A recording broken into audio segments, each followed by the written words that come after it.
Qu'est-ce qu'une bonne adaptation ? Dans ma précédente vidéo, j'expliquais très sommairement deux principes simples pour ne pas se tromper lors d'une analyse d'œuvre artistique, à savoir qu'il s'agissait de comprendre dans un premier temps l'intention de l'artiste, puis de juger l'exécution en rapport à celle-ci. L'exécution sert-elle ou dessert-elle justement l'intention initiale ? Or, l'adaptation d'une œuvre, lorsque transfert de médium il y a, repose beaucoup, à mon sens, à mes yeux, sur des principes similaires. Ici, quand je parle d'adaptation, donc je parle bien d'adapter une œuvre présente dans un certain médium initial qui se verra retravaillée, repensée, en d'autres termes justement adaptée pour un autre médium. Par exemple, l'un des transferts les plus courants est sans doute celui du livre, de l'écriture, de l'œuvre littéraire vers le cinéma, l'œuvre filmique. À l'arrivée, même s'il y a un même récit initial, nous avons, ou tout du moins sommes censés avoir, deux œuvres distinctes où chaque médium se l'appropriait différemment.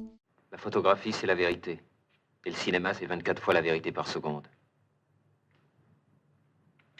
L'erreur commune lors d'une adaptation est justement d'oublier les outils spécifiques à notre médium. Par exemple, il arrive régulièrement de déplorer que le cinéma ne fasse que du théâtre filmé, car il s'agit de deux médiums parfois proches, malgré à mes yeux des différences majeures, mais aussi et surtout l'un des problèmes est que certains artistes voguent de l'un à l'autre sans réellement chercher à construire une maîtrise, une expertise, une connaissance sincère de la différence entre les deux. On a alors vu des metteurs en scène réaliser eux-mêmes leur dernier succès théâtral, probablement pour toucher un chèque supplémentaire, ou des réalisateurs monter des pièces de théâtre dans un souci de... Je ne suis même pas bien sûr, c'est pas pour l'argent ni la notoriété, c'est sans doute plus pour une question de légitimité, de réseau, de contact, bref, je ne dis pas que c'est impossible et que ça ne peut pas se faire, il existe des gens sincèrement intéressés par les deux médiums et qui s'y intéressent de façon non superflue. Mais si les motivations sont la notoriété, la légitimité ou l'argent, même si ça ne sera jamais assumé comme tel, c'est foireux d'avance. This money, this shit, this nothing. This paper who have nothing inside. Or justement, tout le travail des premiers cinéastes a été de montrer que le cinéma n'était pas qu'une sous-version d'un récit dans une version spectaculaire et divertissante. Non, le cinéma peut certes s'appuyer sur une histoire, mais il la racontera d'une autre manière, particulièrement en s'appuyant sur des choix de cadrage, de montage, d'action, de mouvement. Bref, en faisant surtout attention aux outils cinématographiques qui sont uniques et qui lui sont propres. Des choses que l'on ne retrouve pas ni au théâtre, ni dans la photographie, ni dans la littérature, et j'en passe. Le cinéma devait se réapproprier une histoire pour la raconter différemment, à sa manière. Maybe we'll do a remake of this. You'd probably give it a happy ending. No, we keep it pure. Pure, right.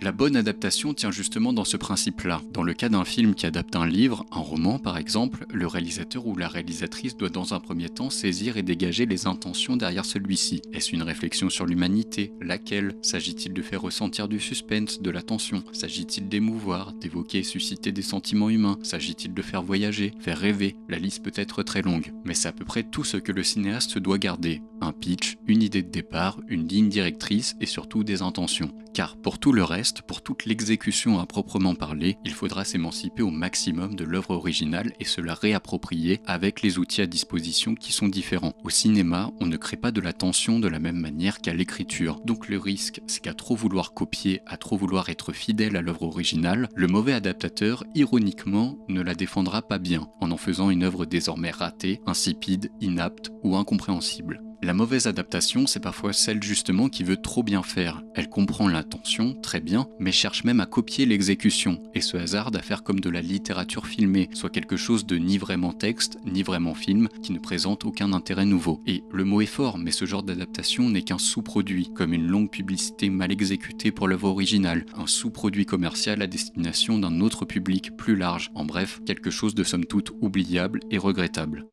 Corporate needs you to find the differences between this picture and this picture. They're the same picture.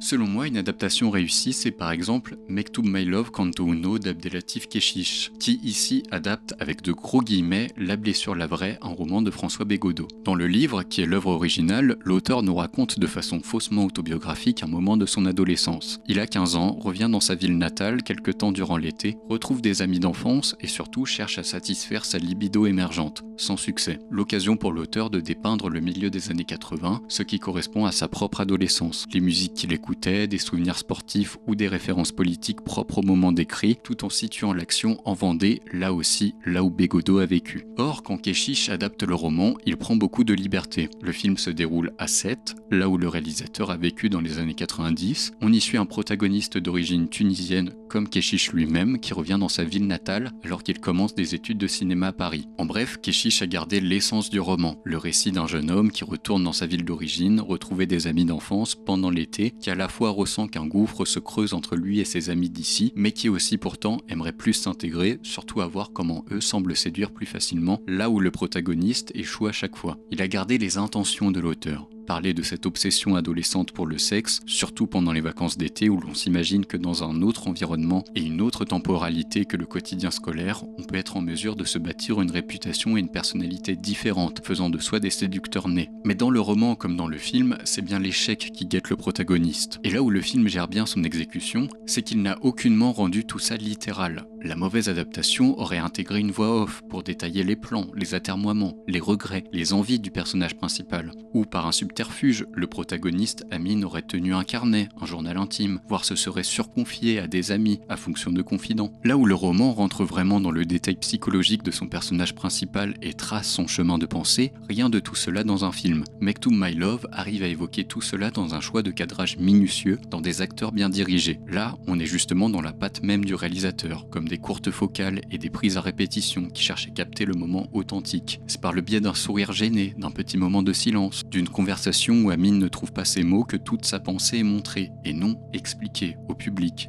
On peut bien sûr ne pas aimer le film, ni le roman de Bégodeau, mais je trouve qu'il est difficile de dire que Kechiche s'est raté dans le travail d'adaptation, dont il a compris et saisi l'œuvre originale pour ensuite la faire sienne et en faire une œuvre vraiment cinématographique. C'est du pur cinéma, c'est une histoire qui ne peut pas être racontée autrement qu'en cinéma. Ça ne pourrait pas être un scénario qu'on lit, ça ne pourrait pas être une pièce de théâtre, c'est du cinéma pur et c'est du Kechiche au carré. Et l'une des questions pertinentes à se poser quand il s'agit d'adaptation est celle d'estimer si le médium où l'on transporte l'œuvre arrivera à correctement retranscrire et exécuter ses intentions initiales. Si on prend l'exemple d'un roman très introspectif, Molloy de Samuel Beckett, constitué majoritairement de pensées et digressions, est-ce pertinent de faire un film à voix off d'un personnage qui raconte sa vie? Non. En revanche, en s'inspirant de la volonté de déroute de Beckett, il faudrait plutôt se demander comment, au cinéma, on peut recréer ce langage qui s'annule, qui affirme et nie en même temps, et comment digresser et bouleverser les formes narratives visuelles avec des outils de cinéma. Là, si quelqu'un y arrive, car la tâche semble tout de même ardue, la nouvelle œuvre réalisée apporte quelque chose de nouveau,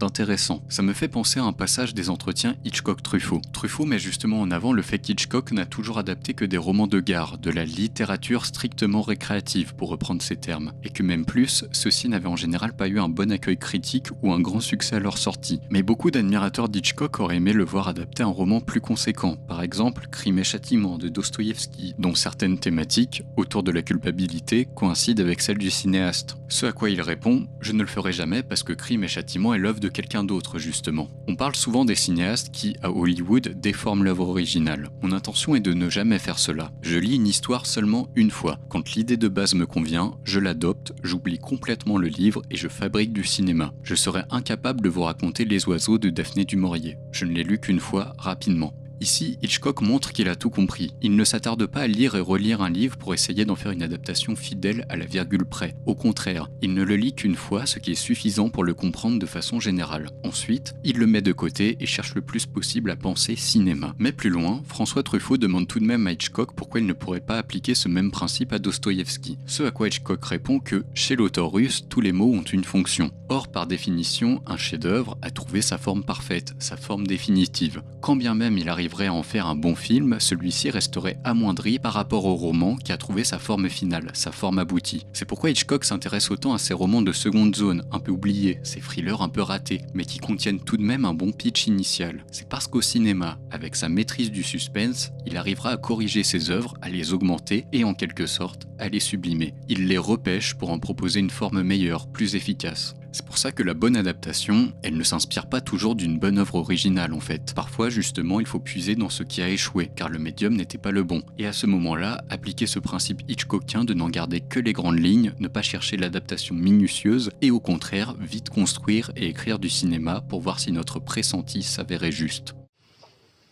Would you like to rewrite it, Jerry? You've cheated me, Fritz. That's not what is in that script. It is. Oh no!